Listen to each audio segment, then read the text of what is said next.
안녕하세요. 서울대학교 병원 소아청소년 정신과의 김북년입니다.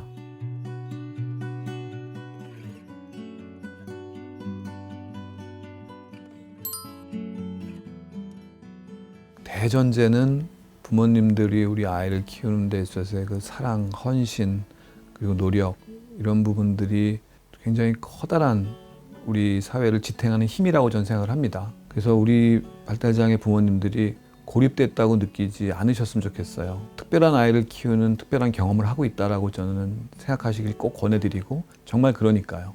그런 분들이 좀 연대를 했으면 좋겠다는 생각, 그 경험들을 나누고 그 경험들 속에서 또 좋은 희망과 목표를 설정하실 수 있으면 좋겠다, 그런 생각이 들고요. 많은 발달장애인 아이들은 아직 어리고 또 성장 과정에 있고 변화의 과정에 있기 때문에 그 아이들이 앞으로 성장하는 과정 속에서 그들이 갖고 있는 그런 보석 같은 재능들을 어떻게 발견하고 키워주냐에 따라서는 정말 수많은 변화들을 만들어낼 수 있습니다. 저는 이거를 꼭 부모님들도 아시면 좋겠고, 부모님들만 아셔서는 안 돼요. 이거는 교육하시는 분들, 인식을 갖고 있는 바로 저희 같은 사람들도 그걸 알고 도우려고 준비를 해야 됩니다.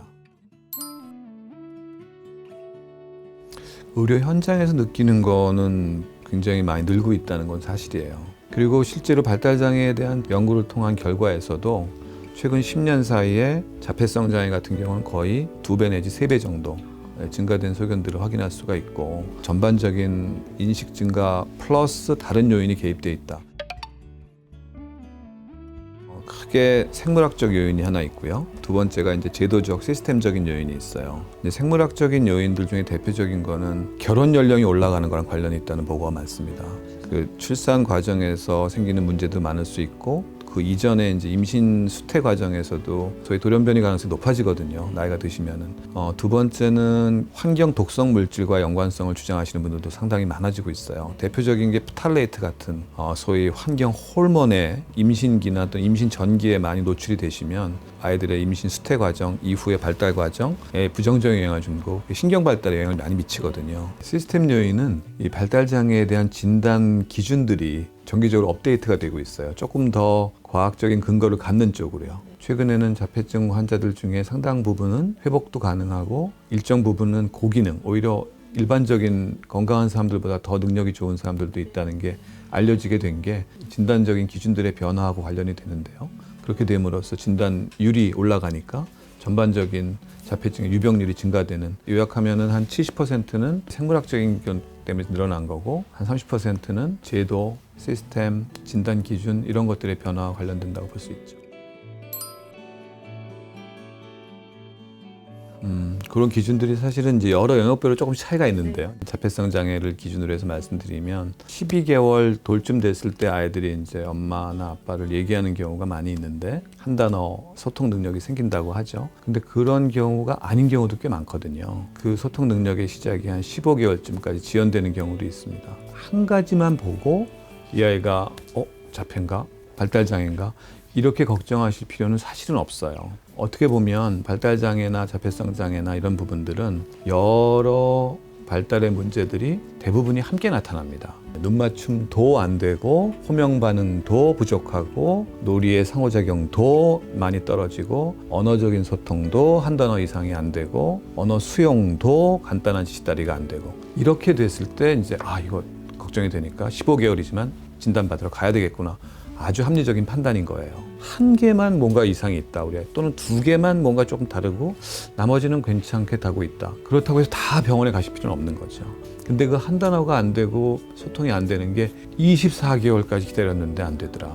그 발달 단계의 변화가 이제 본격적으로 나타나야 될 시기까지 안 되고 있다면 그때는 평가를 받으러 오시는 게 좋아요. 한 영역이라도 그 차이가 한 6개월, 10개월 이상 되는 정도의 심각한 정도의 차이라면 그때는 한 가지의 문제라도 평가를 받으러 오시는 게 좋고, 10명 중에 저희가 진단 내리는 친구 중에 2명 내지 3명은 12개월, 18개월까지 기본적인 상호작용과 한 단어 표현이 되던 아이들이 24개월부터 36개월 사이에 갑자기 퇴행을 하면서 그런 기능들을 잃어버리는 아이들도 있거든요. 이제 그런 상황이라면 그 퇴행이 어느 정도까지인지를 보시는 게 좋아요. 한 달을 지켜보고 환경이 안정이 되고 놀이 기회나 활동 기회가 주어졌는데도 발달 지연 형태로 나타난다면 그때는 반드시 또 평가를 받으러 오시는 게 필요합니다. MMR 백신 안에 들어가 있는 그 수은 보존제가 그게 신경 독성을 일으키고 그게 어떤 임뮨 시스템에 영향을 줘서 전반적인 발달에 퇴행을 가져온다. 근데 그건 그렇지 않다는 게 증명이 됐습니다. 같은 현상이 비슷한 시기에 생겼기 때문에 나타난 것이다. 백시네이션을 하시는 게 좋고요. 거의 모든 연구들에서 일관되게 증명이 됐습니다.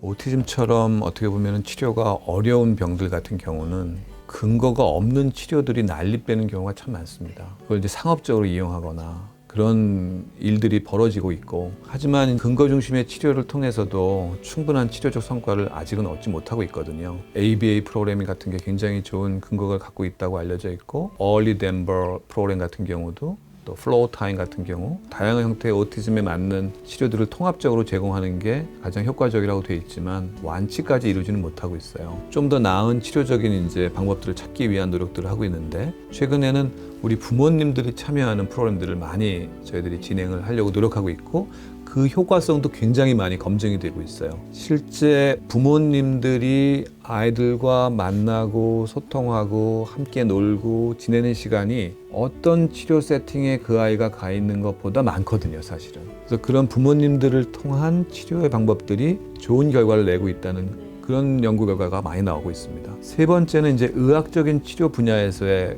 최근 변화들을 좀 간단히 소개해드리면, 아직 이 분야는 많은 대상을 굳건한 자료가 아직 확립되어 있지 못합니다. 왜냐하면 대부분의 연구들이 2020년 가까운 시기 때부터 지금 진행이 되고 있거든요. 앞으로 10년 뒤가 굉장히 저희가 기대를 많이 하고 있는 연구들인데, 발달장애, 자폐성 장애들 아이들의 이 뇌의 기능적인 특성들을 이해하는 것이 굉장히 많이 발전을 했습니다. 특정 기능의 저하가 발달장애에서의 사회성 발달, 의사소통 문제, 발달장애에서의 상동이나 행동 문제를 일으킨다는 걸 알게 됐어요. 그 특정 부위를 활성화시킬 수 있는 신경 조절 기법들을 저희들이 또한 갖게 됐습니다. 의학적인 치료 중에 두 번째는 약물 개발이죠. 자폐 스펙트럼 같은 발달 장애들은 어떤 특정한 물질들이 확립되지 못해 있거든요.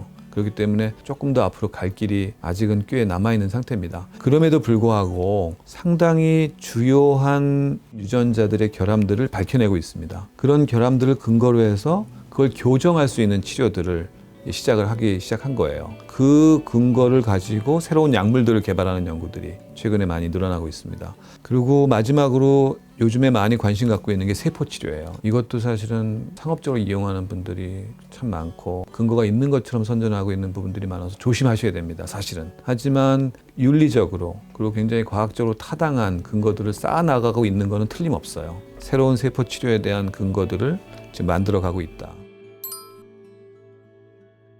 첫째는 이 아이의 회복과 향상, 발전에 대한 기대고요. 두 번째는 그 아이의 장애를 그 장애 그대로 인정하는 마음입니다. 그 두 가지 마음이 균형을 갖는 게 굉장히 전 중요하다고 생각해요.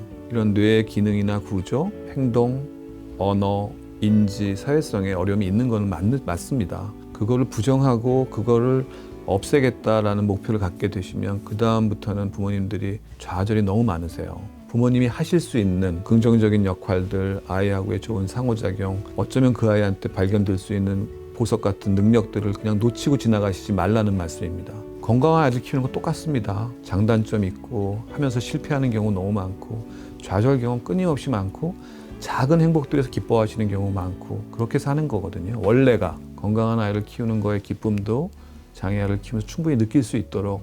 근데 그 과정에서 이제 사회가 도와줘야죠. 그래도 우리나라는 2014년에 발달장애 지원법이 생기면서 정말로 많은 지금 지원을 해주고 있는 부분이 많습니다. 치료비에 대한 지원도 그렇고, 장애 등록이 됐을 때 그 이후에 교육적 지원에 대한 부분도 그렇고, 특수교육을 잘할 수 있는 그런 센터들을 지속적으로 만들어가는 것도 그렇고, 퀄리티 컨트롤을 위한 이제 그런 여러 가지 제도들을 만들려고 노력하는 것도 그렇고요. 그래서 제가 볼 때는 해외에서 50년 동안 한 거를 한 10년으로 줄이려고 하고 있다. 저는 사회적 인식의 변화를 가져올 수 있는 가장 좋은 방법은 실제 발달장애인들을 많은 분들이 경험하시기를 권하는 거예요. 그중에 가장 대표적인 게 이미 성인이 되신 자폐성 장애나 또는 지적 장애를 가진 분들 중에 직업이나 그런 사회적 활동을 할 수 있는 분들이 상당히 많고요. 함께 일하는 직장들이 많아지고 그렇게 해서 함께 경험할 수 있는 기회들이 늘어나면 늘어날수록 변화들이 많이 생길 것이다. 그리고 그분들의 장점을 바라볼 수 있는 교육제도, 발달장애인들에게 적절하게끔 구성된 그런 트랙이 마련돼서 시행되는 것도 굉장히 중요하다고 생각을 합니다. 그래서 많은 발달장애인들이 갖고 있는 작은 장점들이 알려지고 그 장점들이 사회적 기여에 도움이 될 수 있다는 것도 좀 더 넓게 인식이 되면 발달장애인을 바라보는 눈이 바뀔 수 있는 기회가 되지 않을까. 특히 자폐성 장애인 같은 경우는 더더군다나 그런 기회를 많이 갖게 되지 않을까. 저는 그렇게 생각을 합니다. 장기적으로는 모든 도에 일단 최소한 한 군데, 주요 거점 도시에서도 최소한 한 군데씩 그 정도의 거점 병원이 안정적으로 세팅이 되고 그 거점 병원에 대한 신뢰가 올라가면 정말 지역별로 이제는 부모님들이 자주 필요할 때마다 방문하시고 교육적 지원이나 지역사회 지원들을 그 거점 병원에서 안내해드리고 이용할 수 있게 도와드리고 많은 또 치료사들이 필요하고 많은 교육자들이 필요하잖아요. 그분들을 또 훈련시켜서 좀 더 나은 교육적, 치료적 서비스, 심리적 서비스를 할 수 있게 도와주는 그래서 그걸 만들어내는 과정들이 앞으로 우리의 숙제예요. 저희 거점병원 또 행동발달증진센터가 그런 역할을 의학적 차원에서 하는 데 있어서 조금 더 힘을 내고 열심히 도와드리겠습니다. 작은 힘이나마 될 수 있도록 노력을 열심히 하고 최선을 다하겠습니다. 네, 감사합니다.